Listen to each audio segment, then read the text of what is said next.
ये विष्णु जी की कहानी पढ़ेंगे तो आपका उद्धार जरूर होगा। कष्टों और संकटों से मुक्ति पाने के लिए विष्णु जी ने मनुष्य के कर्मों को ही महत्ता दी है। उनके अनुसार आपके कर्म ही आपके भविष्य का निर्धारण करते हैं। भाग्य के भरोसे बैठे रहने वाले लोगों का उद्धार होना संभव नहीं है। भाग्य और कर्म को अच्छे से समझने के लिए पुराणों में एक कहानी का उल्लेख मिलता है। एक बार देवऋषि नारद जी बैकुंठ धाम गए। वहाँ नारद जी ने श्री हरि से कहा, प्रभु, पृथ्वी पर अब आपका प्रभाव कम हो रहा है। धर्म पर चलने वाले लोगों को कोई अच्छा फल नहीं प्राप्त हो रहा। जो पाप कर रहे हैं उनका भला हो रहा है।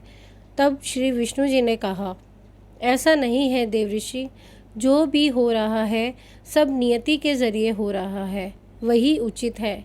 नारद जी बोले, मैंने स्वयं अपनी आंखों से देखा है प्रभु, पापियों को अच्छा फल मिल रहा है और धर्म के रास्ते पर चलने वाले लोगों को बुरा फल मिल रहा है। विष्णु जी ने कहा, कोई ऐसी घटना का उल्लेख कीजिए। नारद ने कहा, अभी मैं एक जंगल से आ रहा हूँ।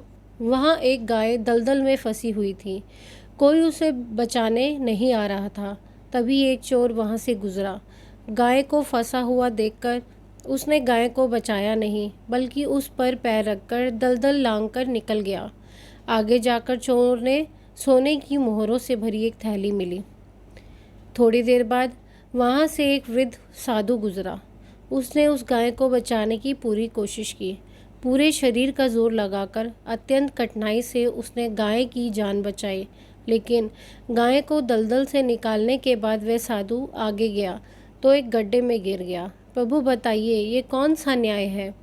नारद जी की बात सुनने के बाद प्रभु बोले, जो चोर गाय पर पैर रखकर भाग गया था उसकी किस्मत में तो एक खजाना था, लेकिन उसके इस पाप के कारण उसे केवल एक मोहरे ही मिली। वहीं उस साधु के भाग्य में मृत्यु लिखी थी, लेकिन गाय के बचाने के कारण उसके पुण्य बढ़ गए। उसकी मृत्यु एक छोटी सी चोट में बदल गई, इसलिए वह गड्ढे में गिर गया।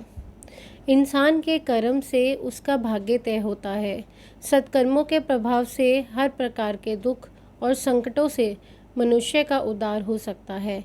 इंसान को सत्कर्म करते रहना आवश्यक है, क्योंकि कर्म से भाग्य को बदला जा सकता है। विष्णु जी के बाद से नारद जी को मानव जाति के उद्धार का मार्ग पता चल गया। धन्यवाद दोस्तों। अगर आप मेरे चैनल में नए हो तो लाइक कीजिए, शेयर कीजिए, सब्सक्राइब कीजिए और बेल आइकन को ज़रूर प्रेस कीजिए। धन्यवाद दोस्तों।